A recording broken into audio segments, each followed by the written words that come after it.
I'm Chris Reeder. He's the pilot of Shag. Shag. Great. See, I wonder how you got that from Live Bait and Juan Brown, Blanco Lirio channel. Guys, tell us a little bit about these 3 planes. Okay, well, the first one you see here is Live Bait.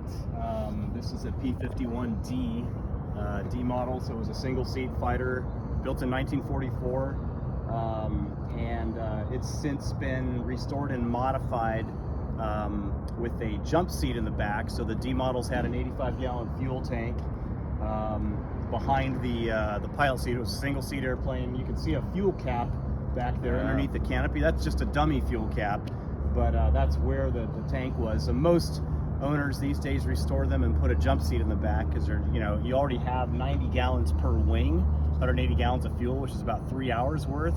So it still carries a lot of internal fuel. These were fighter escorts for the bombers going across the English Channel into Germany with wing tanks, the rear seat tank, and the main tanks. What range did these have?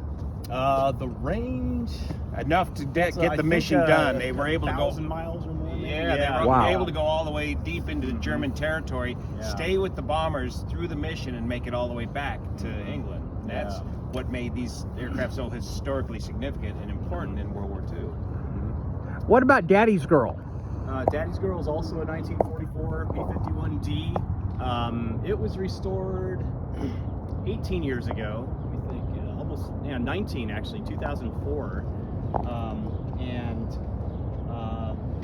same a D model with the jump seat in the back, and that one actually has dual controls. It's not a TF51, but it does have flight controls and a couple instruments in the back seat, and it has about 200, I think as of today, 277 hours on it since restoration. This one, Live Bait, was restored about 11 or 12 years ago, and it has about 260 hours on it since restoration. Both restored by the same facility in Danville, Illinois. What about Big Beautiful Doll down there? And a Big Beautiful Doll I know the least about is actually a D model as well, 1944 I believe, but it was just recently restored in Germany as a TF51. So 2 specs. So as far as we can tell, it's a TF51, but originally it was a D model. So the TF51, you can see the canopy is a little bigger, especially in the back. That allows for more headroom for an instructor. Kind of interesting, back in World War II, the Army Air Corps didn't have 2-seat trainer versions. So all the P51s were single-seaters. And so the first time one of the pilots flew it, he was by himself, and they would come from flying a T6, jump right into a P51. And so I think in the 60s, after the Army Air Force became the Air Force in 1947, right?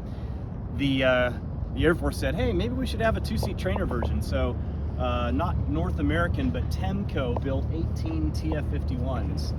And I think there might have been another company that built a few more, but it's got a full instructor cockpit, full cockpit in the back, full controls for an instructor to sit back there. How fast will these go? The top speed is 505 miles per hour, but we typically don't go over 300.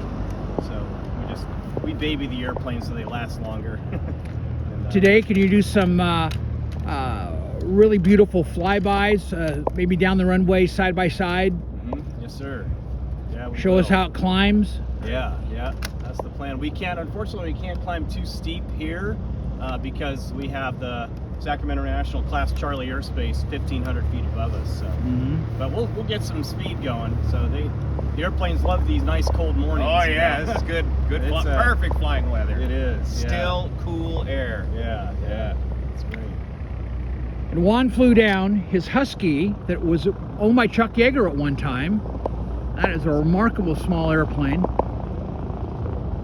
Well, he flew it. He didn't exactly, but he flew it a lot.